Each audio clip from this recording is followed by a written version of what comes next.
Hiç belli olmaz. Öyle yani. Ben daha dik çıkabiliyorum. Başkanım bakalım. Ahmet.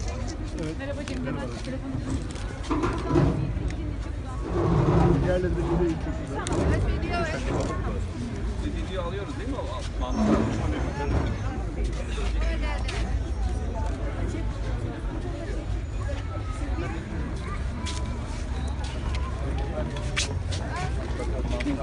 Diğerleri de geliyor. Nevin gel. Nevin. Devam edelim mi? Devam edelim mi?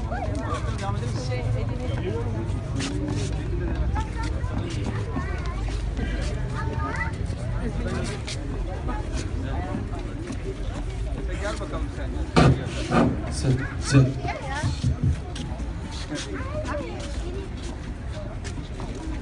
Evet.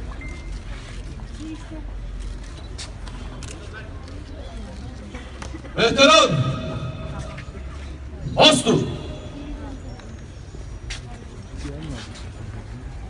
Çettin deden! Haydi!